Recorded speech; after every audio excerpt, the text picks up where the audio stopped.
माँ हूँ, फांसी की सजा से भी बढ़ के सजा चाहती हूँ। मैं तो सोचती हूँ उसको जिंदा जलाया जाए।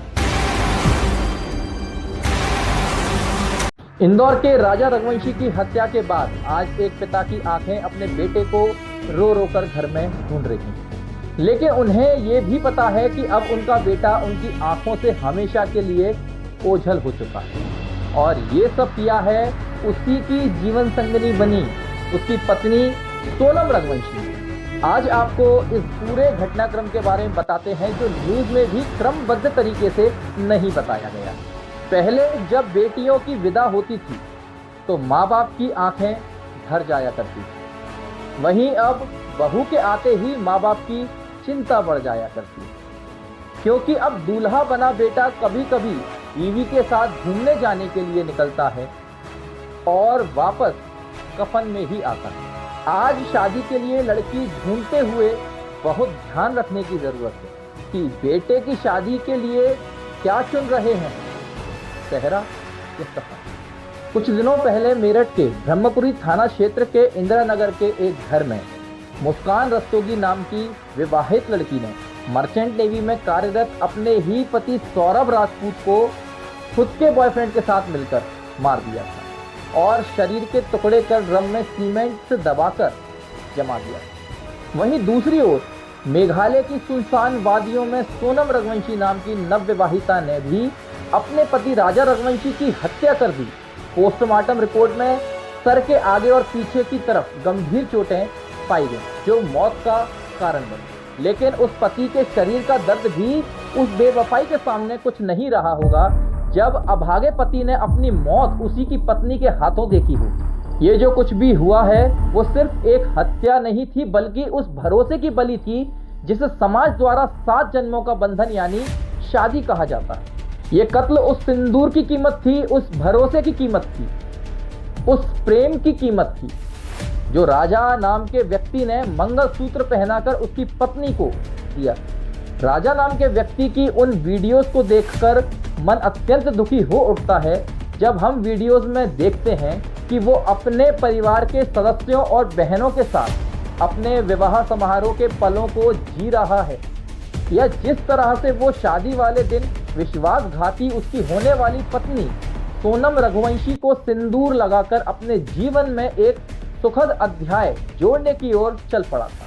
लेकिन उसे क्या पता था कि जिस लड़की को वो अपना जीवन समर्पित कर रहा है वही उसकी जीवन लीला का अत्यंत दुखद समापन करेगी। अब मन में कई तरह के विचार आने लगे हैं और हम खुद से ही प्रश्न पूछने लगे हैं कि हे ईश्वर, अब भरोसा किस पर करें। जिन जिन लड़कियों ने अपने छपरी आशिकों की वजह से अपने पतियों की हत्या की है वो सभी आशिक शक्ल से गरीब, अक्ल से गरीब और पैसे और रुतबे में भी गरीब।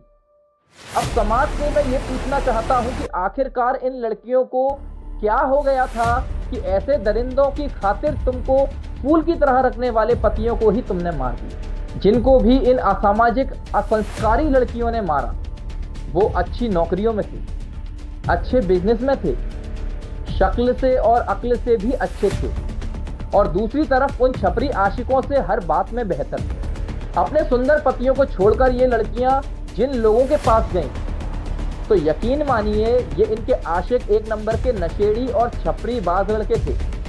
और अगर इसे ही प्यार कहते हैं तो विश्वास करिए कि प्यार अंधा ही नहीं बल्कि प्यार एक मानसिक विकलांगता से भरी बीमारी है जिसकी चपेट में आजकल शादीशुदा युवतियां आ रही हैं। अब संभलने का समय है और लड़कियों के परिवार वालों को विवाह पूर्व लड़की से खुलकर बात करने की जरूरत है।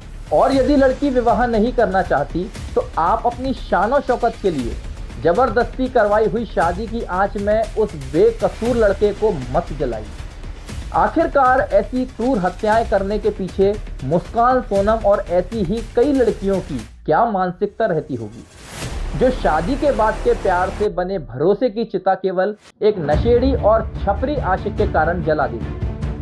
ये हमारे उन हजारों वर्षों के सामाजिक संस्कारों का पतन है। ये उन 7 फेरों के रूप में लिए हुए 7 जन्मों की हत्या है जो एक पत्नी अपने पति और पति अपनी पत्नी के लिए, उनकी खुशियों के लिए और 2 परिवारों के विश्वास के लिए लिए जाते हैं। 11 मई 2025 इंदौर में राजा रघुवंशी अपनी दुल्हन सोनम के साथ भविष्य को सजाने के लिए फेरे ले रहा था। वहीं दूसरी ओर सिंदूर का कलंक सोनम रघुवंशी के दिमाग में एक ऐसी खतरनाक साजिश चल रही थी जो आने वाले दिनों में राजा और उसके परिवार को जिंदगी भर के लिए केवल दुख और रुदन देने वाले। शादी के 9 दिन बाद ही 20 मई को सोनम कहती है, मुझे मेघालय घूमने जाना, कामाख्या जाना, शिलोंग जाना। तो पति राजा कहता है, ठीक है, एक बार घर में बात कर लेते हैं। लेकिन सोनम कहती है कि नहीं, मैंने तो टिकट बुक भी कर लिए हैं। अब राजा को क्या पता था कि इस सब के पीछे उसी की एक सुनियोजित नृशंस हत्या की पूर्ण योजना बन चुकी थी, और जिस सोनम पर वो दिलो जान से पत्नी रूप में भरोसा कर रहा था, वही उसकी निर्मम हत्या का कारण बनी। लड़के की मां एक बार तो रोकने की कोशिश भी करती है, लेकिन नई नवेली दुल्हन की जिद के आगे पति हार जाता है। हैरान करने वाली बात यह है कि टिकट केवल एक तरफ के ही थे और इस ओर राजा रघुवंशी का भी ध्यान नहीं गया। अब वो लोग वहां पहुंचकर घूमना शुरू करते हैं, किराए का स्कूटर भी लेते हैं और सीढ़ियों पर ट्रैक भी करते हैं। सब कुछ सोनम और उसके आशिक की पूर्व नियोजित योजना के आधार पर ही हो रहा था। 23 मई को बहू अपनी सास को फोन करती है और कहती है कि जंगल में कुछ भी खाने पीने को नहीं मिल रहा है और रास्ता भी बहुत खराब है और ऊबड़ खाबड़ है। इस तरह का नाटक रचने के बाद फिर फोन ऑफ हो जाता है और सोनम और राजा से संपर्क नहीं हो पाता। इसके बाद फिर 2 तारीख को राजा रघुवंशी का शव मिलता है और सिर पर आगे की ओर और पीछे की तरफ धारदार हथियार के निशान होते हैं। गहने गायब होते हैं और पास ही सोनम की जैकेट होती है। किसी को भी कुछ समझ नहीं आता। अब इस बीच पूरा देश इस नए जोड़े के लिए आंसू बहाता है और सोनम के लिए दुआएं करने लगता है। लोग अपनी समझ के अनुसार विचार करने लगते हैं कि क्या हुआ होगा, अपराधियों या लुटेरों ने लूटपाट करके दोनों को कहीं मार तो नहीं दिया। अब पूरे देश और मेघालय की सरकार के सामने एक चैलेंज था कि कैसे भी कहीं से भी इस गुत्थी को सुलझाना ही पड़ेगा, और उसके लिए सबसे जरूरी था सोनम रघुवंशी का मिलना, जिसके लिए यही सोचा जा रहा था कि कहीं उसकी भी तो हत्या नहीं कर दी गई। मेघालय सरकार और मध्य प्रदेश सरकार के ज्वाइंट ऑपरेशन के बढ़ते दबाव में इस अनसुलझे राज से पर्दा 9 तारीख को उठता है, जब गाजीपुर के एक ढाबे से ये सोनम रघुवंशी अचानक आकर सरेंडर कर देती।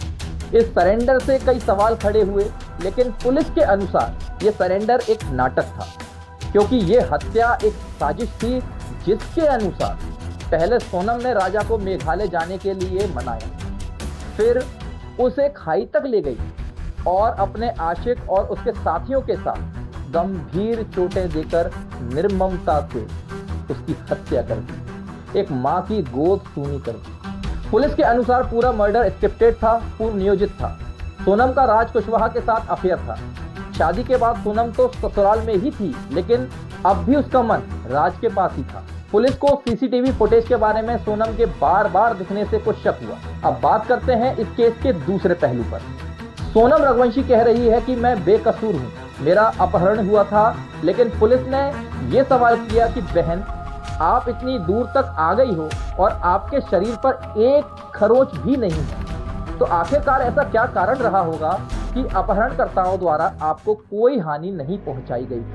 पुलिस ने कहा कि शिलोंग से गाजीपुर की दूरी 1162 किलोमीटर है, वहां तक तुम्हें कुछ भी खाने को नहीं मिला, तुम्हारे गहने कहाँ गए, और सबसे बड़ा सवाल कि यदि तुम बेगुनाह थी तो फिर बाकी अपराधियों के पकड़े जाने के पहले ही सामने क्यों नहीं आए।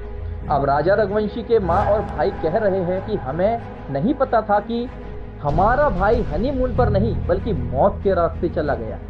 वहीं राजा की शादी का वीडियो अब लोगों को डरा रहा है, क्योंकि वह जिस तरह से प्यार से उस लड़की की मांग भर रहा है, लोगों के साथ खुशियां बांट रहा है, लेकिन उसे क्या पता था कि उसके सुख दुख की साथी, उसकी जीवन संगनी ही उसकी मृत्यु का सबसे बड़ा कारण बनेगी। इस तरह की घटनाओं से अब समाज में कई सवाल भी उठने लगे कि क्या आज के परिवेश में पाश्चात्य संस्कृति युवाओं को भ्रमित कर उनकी विचार शक्ति और निर्णय क्षमता को शून्य और नगण्य कर रही है।